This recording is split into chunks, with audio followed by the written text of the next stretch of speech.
Over the last decade, Indian national assessment systems have suffered 89 major breaches. These failures have paralyzed critical recruitment gateways like NEET, the SSC, and the railways, affecting the futures of millions of candidates attempting to enter the workforce. When these breaches occur, the official narrative is almost always the same. They are dismissed as technical glitches or the work of a few isolated criminals. But 89 failures in 10 years rule out simple accidents.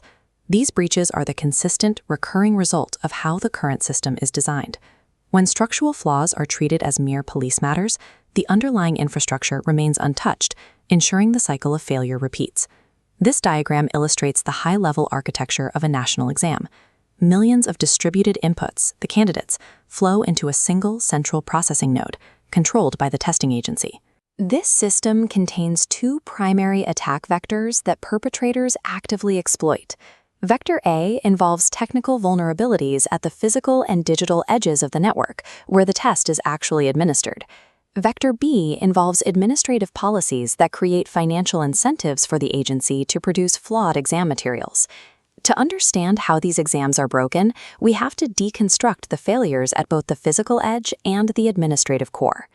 Governments go to extreme lengths to secure the supply chain.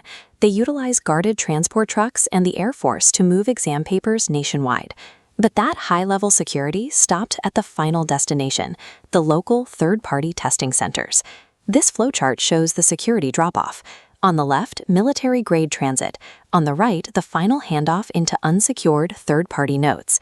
To reduce costs, agencies outsource to private contractors, creating a weak link when the test is most vulnerable. Center heads at these outsourced facilities possess the ultimate physical access required to leak materials before the exam even begins.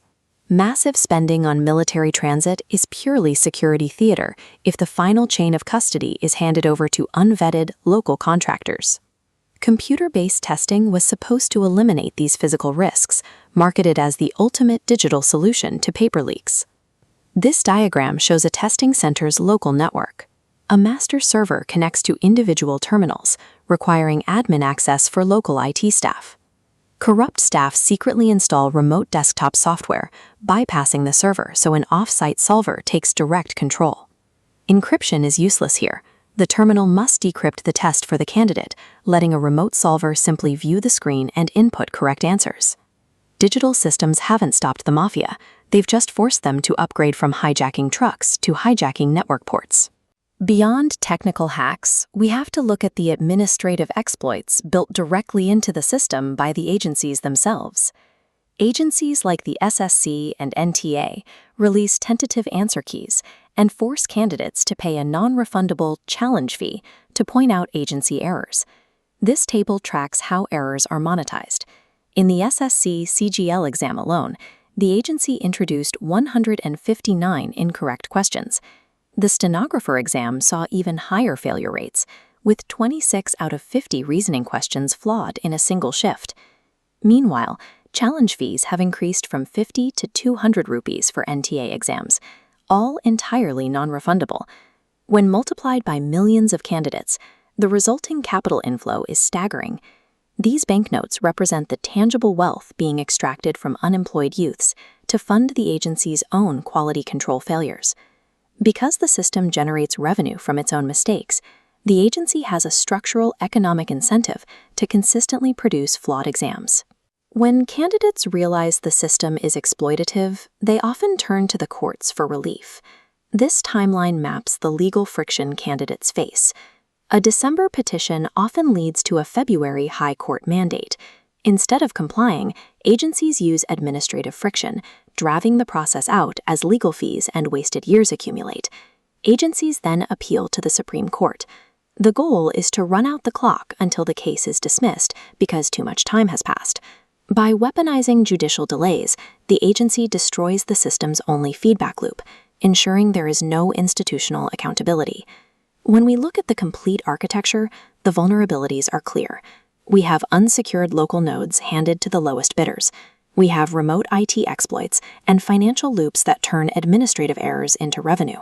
When a system fails 89 times in a decade, it is no longer an accident. The current design optimizes for minimum operational cost and maximum revenue extraction. Leaks and errors are the inevitable byproducts of this architecture. Fixing this requires structural change.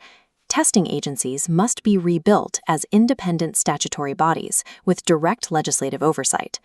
We must prohibit agencies from generating revenue through challenge fees, removing the incentive for error. Technically, we must mandate independent IT audits of all local testing nodes before any exam goes live, closing the remote desktop loophole.